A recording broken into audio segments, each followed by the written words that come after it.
Good evening, everyone. Can you hear me okay out there Yes, in the Zendo? yes.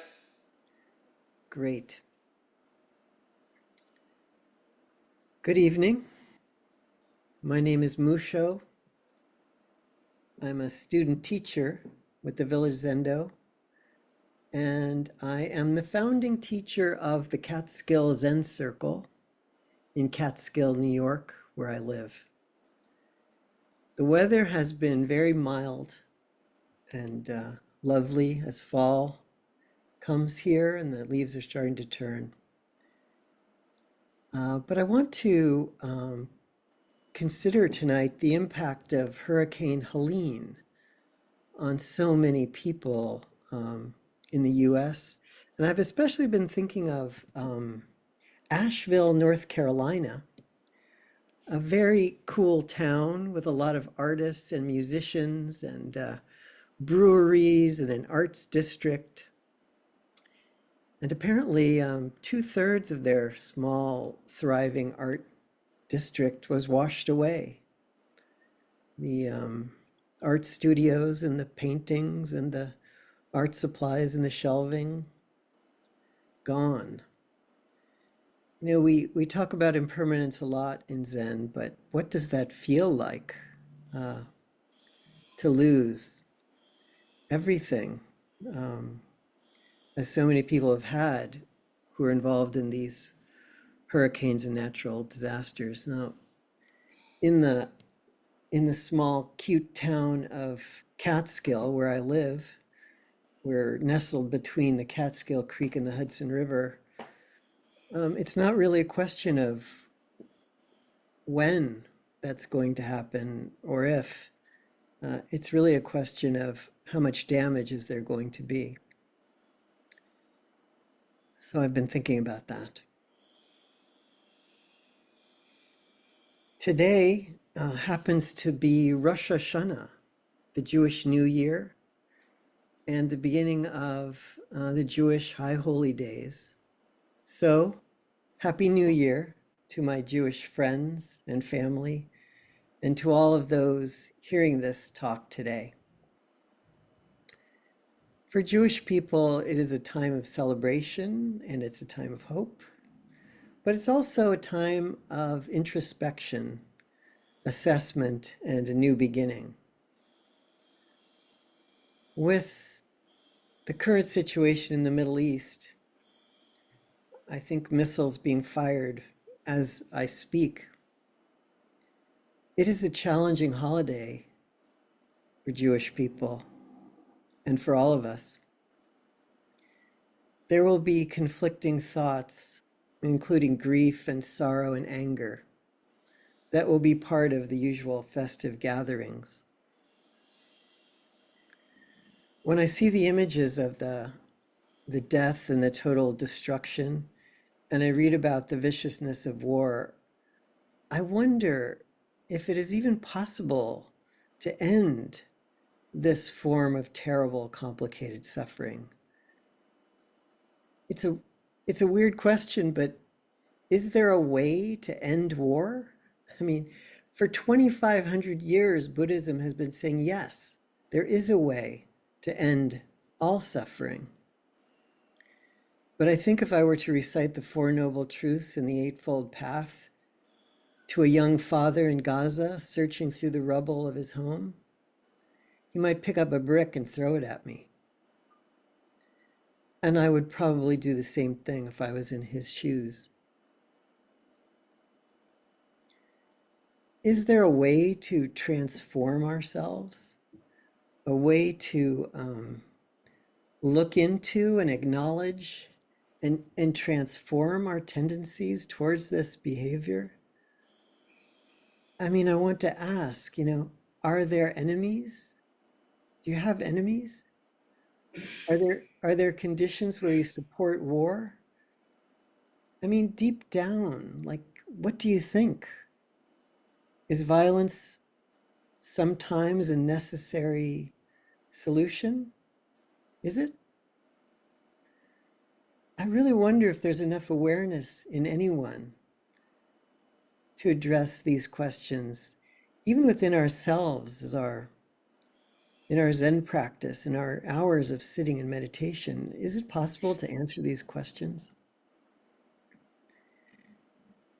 In our Zen study at the Zendo, we are given, when we start out our koan practice, we're given a very simple and very baffling koan, a single question that asks, how do you stop the fighting across the river? So how do you stop the fighting across the river? Tonight, I've come across a poem that I feel could be a way. It's been helpful for me as I'm facing these issues within myself, and I hope it will be helpful for you. It was written in 1962 by English novelist and philosopher Aldous Huxley. It's called Lightly, My Darling. I'm going to read it to you now. Lightly, my darling. It's dark because you are trying too hard. Lightly, child, lightly. Learn to do everything lightly. Yes, feel lightly even though you're feeling deeply. Just lightly let things happen and lightly cope with them. I was so preposterously serious in those days, such a humorless little prig. Lightly, lightly, it's the best advice ever given me. When it comes to dying, even. Nothing ponderous or portentous or emphatic. No rhetoric, no tremolos, no self-conscious persona putting on its celebrated imitation of Christ or Little Nell. And of course, no theology, no metaphysics, just the fact of dying and the fact of the clear light. So throw away your baggage and go forward. There are quicksands all about you, sucking at your feet, trying to suck you down into fear and self-pity and despair. That's why you must walk so lightly. Lightly, my darling, on tiptoes with no luggage, not even a sponge bag, completely unencumbered.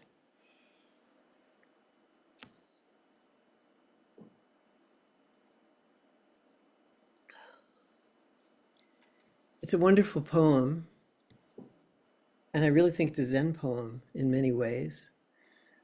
Now, the poem itself, I did a little research here, and the poem itself is taken from Aldous Huxley's very last novel, which was called Island.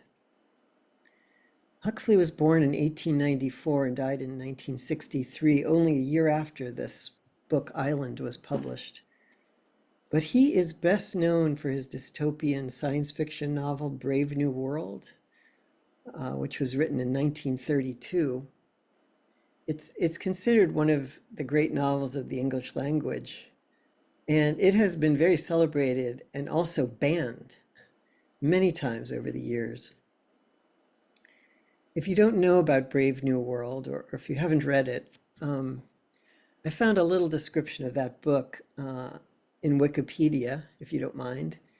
In the world of Brave New World in the book, from birth, members of every class are indoctrinated by recorded voices repeating slogans while they sleep to believe that their own class is superior, but the other classes perform needed functions. Any residual unhappiness is resolved by an antidepressant and a hallucinogenic drug called soma. Doesn't sound like our situation at all, or maybe a little. It is a frightening book and fantastic. But 30 years later, he wrote a much lesser known book called Island that is the story of a secluded utopian land where people live in peace and harmony. And apparently it's based on the teachings of Mahayana Buddhism. I mean, the way he's constructed the rules and the way this place is, the way the culture works on this place. It was Huxley's last novel, and really it's a rebuttal to the terrifying story of Brave New World. Very interesting, beautiful. And it contains this poem in one of the chapters. And I'm going to pick through it a little bit because I think it's got some great stuff. So I'm going to start with the first stanza. It's dark because you're trying too hard. Lightly, child, lightly. Learn to do everything lightly. Yes, feel lightly even though you're feeling deeply. Just lightly let things happen and lightly cope with them. When I was reading this, I was thinking it almost sounds like an instruction for zazen. For years during meditation, I tried hard to quiet my inner chatter, like most of us do. But that trying became another type of chatter. So sort of a chatter about ending chatter. In the poem, it says, here, do everything lightly. I think I would have benefited from those words because when I began to just lightly let my thoughts come and go, it became a lot easier. Even when feeling deeply, it says, lightly cope.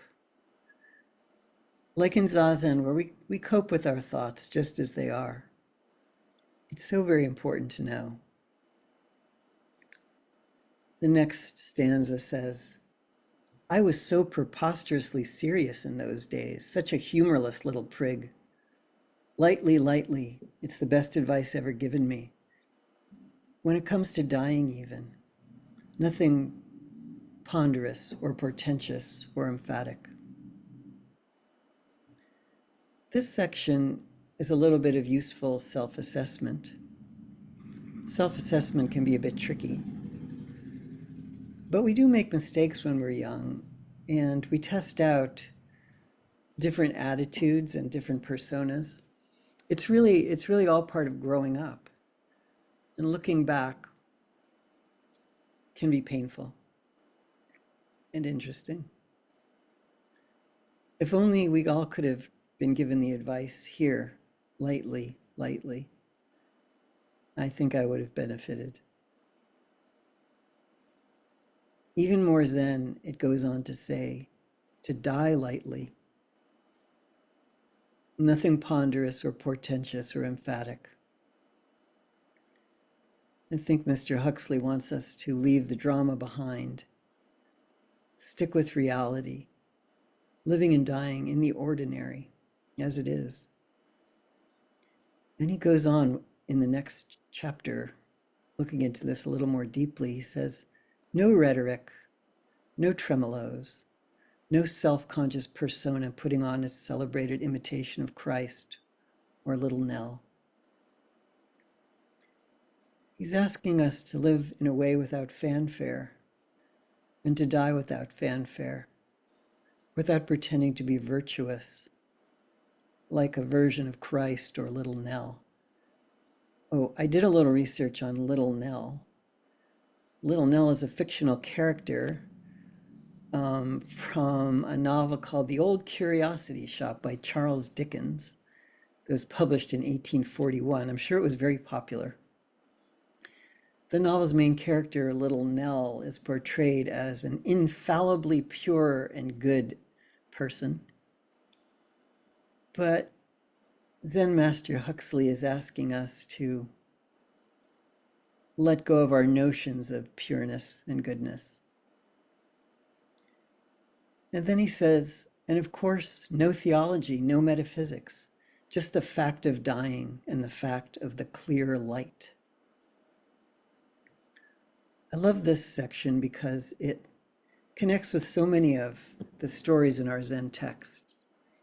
To know Zen fully, one must let go of Zen. I wish all the religious leaders in the world could abide by this. You know, like to know Christianity fully, one must let go of Christianity. Wouldn't that be great? To know Islam, to know Judaism fully, one must let go of Judaism and Islam. I think some of them, some of those teachers and rabbis and imams and priests, I think they do know this. But for so many, they falter and forget the fact of dying and cling to ideas and forget the fact of the clear light. And actually, there's another Zen question for you. What is the fact of the clear light?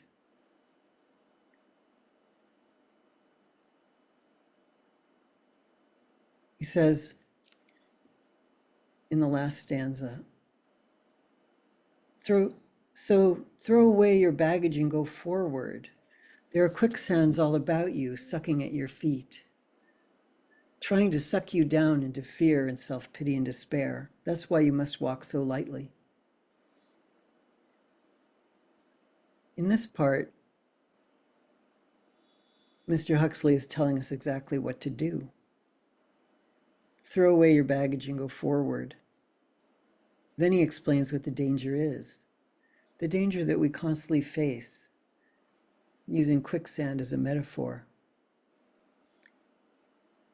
I think he's talking about our endless conditioning, the repeated slogans of our culture and politic, the legacies of our families, the commercial information flood that is nearly impossible for us to escape, dragging us down all the time to bring about fear, self-pity, and despair, not to mention greed, anger, and ignorance. I was 13 years old in 1973 after the Vietnam War had ended for the US, and I truly believed we would enter an age of Aquarius, an age of peace. But that is not the way it has worked out. Still have hope. I do have hope, but I have my doubts too. To know the age of Aquarius, you have to let go of the age of Aquarius. Zen practice has shown me that suffering is indeed caused by clinging. And the source of that clinging is located in mind. So we must become aware of mind. Knowing that, then seeing the continuing cycle of greed, anger, and ignorance that ravages mind everywhere.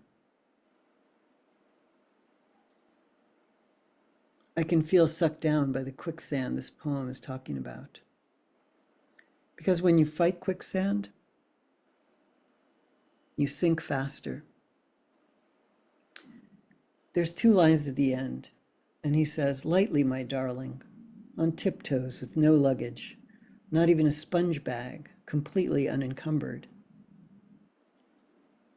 A little research has made me understand that a sponge bag, I think, is an English expression for a waterproof bag that you use to carry your toothbrush, soap, and a washcloth, so the very minimum amount of self-care in that little bag. He's asking us to tread on tiptoe across the quicksand of our conditioning without even a toothbrush bag. It's kind of a Zen ideal and really, really difficult to do. But it is a sensible suggestion when you consider quicksand, tiptoeing across it, maybe dancing across it. And then he says, go lightly, my darling. So whether you believe it's the year 5785, or you believe it's the year 2024, or neither, it's always the first day of the first month of the first year. So Happy New Year to everyone. It's always a good day for a celebration, hope, introspection, assessment, and a new beginning. Every day is a new year.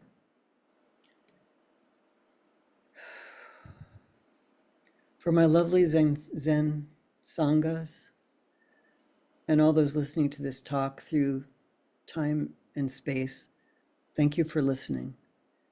And please go lightly, my darlings. Thank you so much.